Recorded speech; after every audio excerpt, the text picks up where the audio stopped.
Permisi Pak Lurah. Oh, mari. Ada apa Pak Karyo? Apa-apa ada. Minta apa? Pak Karyo ini gimana? Ditanya baik-baik, ditanya sungguh-sungguh kok menjawabnya kok bercanda. Ya pakai bercanda kan boleh. Ini pokoknya begini Pak. Saya ini mau protes. Sebab apa? Ini toko-toko sudah dibuka, pasar-pasar sudah berkegiatan seperti biasanya. Mal-mal dan tempat-tempat keramaian lainnya sudah pada dibuka. Tetapi lah kok saya ini mau punya kerja, orang mau duwe gawe, orang mau punya hajat, kok masih dilarang, ini maksudnya gimana? Coba. Ini kan berarti tidak adil. Saya minta izin supaya saya sudah saya sampaikan melalui kampret supaya nanti saya diizinkan untuk menggelar hajatan menikahkan anak saya Paramita. Maaf ya. Karena ini masih PSBB, maka memang belum boleh menggelar hajatan. Hajatan memang belum diperbolehkan karena adanya PSBB. Dan PSBB itu harus kita ikuti sebab itu ketentuan dari pemerintah pusat supaya tidak boleh ada hajatan. Hajatan memang dilarang, itu mengikuti apa ketentuan dari pemerintah pusat yang disebut PSBB. Lah terus sampai kapan PSBB itu akan diberlakukan gitu loh? Nah itu. Sampai kapan PSBB diberlakukan belum ada ketentuan dari pusat. Saya juga menunggu ketentuan-ketentuan dari pusat sampai kapan PSBB itu diberlakukan. Maka saya sendiri tidak mengerti sampai kapan PSBB diberlakukan karena belum muncul ketentuan dari pusat.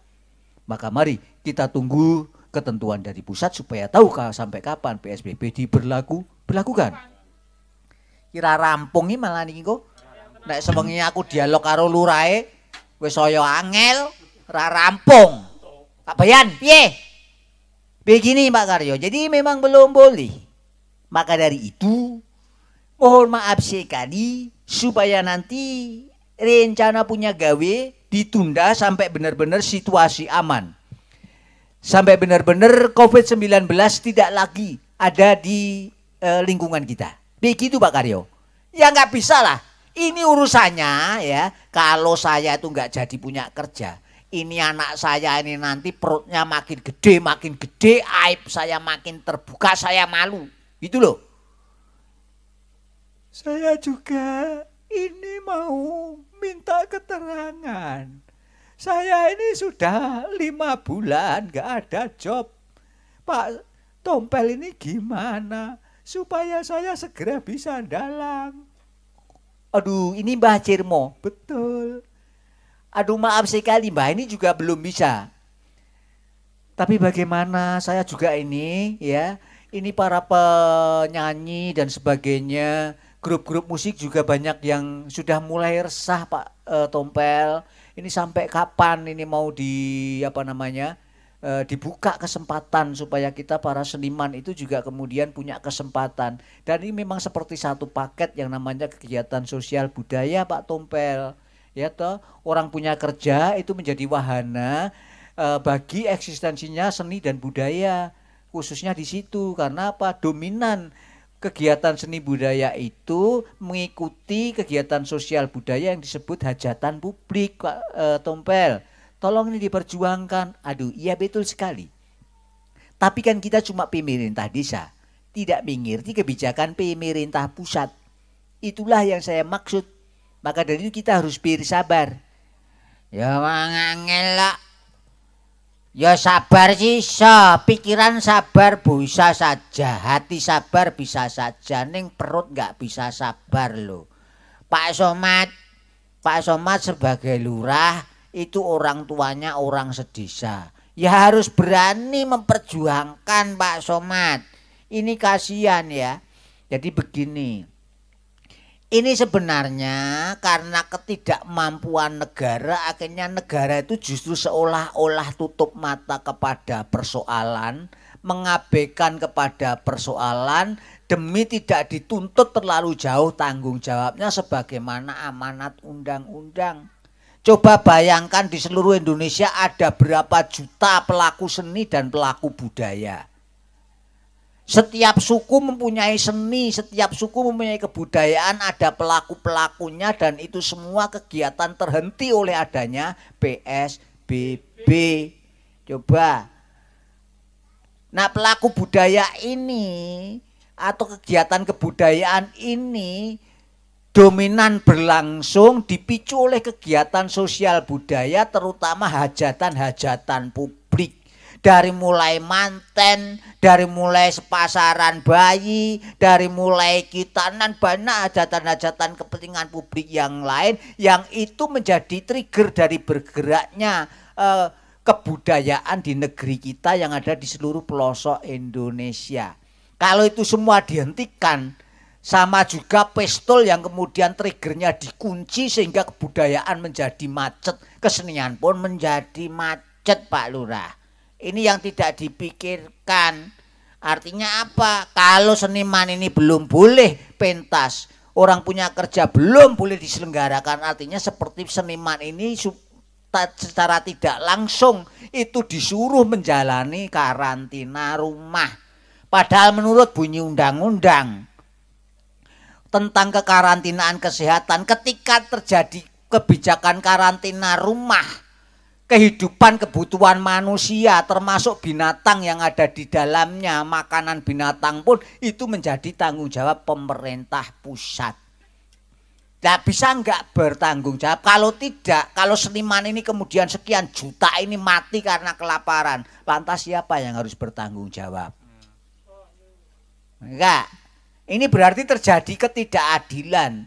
Ini berarti kalau tidak kemudian menemukan jalan keluar, kalau tidak kemudian menemukan jalan tengah yang adil bagi seniman di tengah COVID-19 ini, maka ini sebenarnya negara sudah atau pemerintah sudah melakukan pelanggaran terhadap Pancasila sila kedua, yakni kemanusiaan yang adil dan beradab. Juga sudah melanggar sila kelima, keadilan sosial bagi seluruh rakyat Indonesia. Saya minta supaya pemerintah tidak hanya berorientasi kepada pengembangan industri besar atau ekonomi kapital. Ya toh, ini kan persoalan di situ. Juga sekarang tidak adilnya apa, pemilihan kepala daerah sudah dibuka. Padahal pemilihan kepala daerah kegiatan politik itu juga potensial mobilisasi massa. Coba banyak mana massa wong kampanye karo massa wong digawe. Banyak mana jumlah orang di pasar sama orang punya kerja. Kemudian seandainya kita memberlakukan protokol kesehatan, lebih mudah mana di dalam mengatur protokol kesehatan antara orang punya kerja dengan pasar. Kalau pasar boleh berkegiatan, mengapa orang punya kerja belum boleh? Ini kan namanya nggak adil. Nah, disinilah maka saya minta kepada Pak Lurah, melalui Pak Lurah nanti tolong disampaikan kepada pemerintah pusat, paling pusat sana, nggak tahu pusatnya di mana. Pokoknya yang penting tekan pusat ya, tekan yang paling tertinggi, yang tertinggi nggak tahu di mana, di Pluto atau di Saturnus. Engko tak kok indok cecak. Tekan dok cecak meneh. Itu tolong disuarakan Pak Somad, karena sampan bapaknya rakyat gitu. Ngurusi politik sudah semangat, ngurusi ekonomi sudah semangat, ngurusi kebudayaan kok leda-lede. Padahal apa? Kalau menurut amanat Trisakti Bung Karno, mengapa Bung Karno mengatakan berdaulat di bidang politik, berdikari di bidang ekonomi, berkepribadian di bidang kebudayaan? Sebab kebudayaan ini merupakan landasan etik moral, politik maupun ekonomi. Kalau tidak dilandasi oleh etika moral atau moral etik, maka cenderung merusak kehidupan, merusak tatanan, merusak norma. Maka politik pun ada aturannya, politiknya pun ada etikanya, tidak asal. Kemudian oleh karena politik ini memang sulit, etika moral itu sulit Pak, ditulis deskripsinya kayak apa. Maka memang tidak ada hukum positif. Termasuk Pak Lurah mau mencalonkan anaknya, secara hukum tidak melanggar hukum, secara konstitusi tidak melanggar konstitusi, tetapi secara moral etik ini sudah merupakan pelanggaran moral politik yang disebut sebagai praktek politik dinasti, bagian dari praktek KKN, korupsi, kolusi dan nepotisme.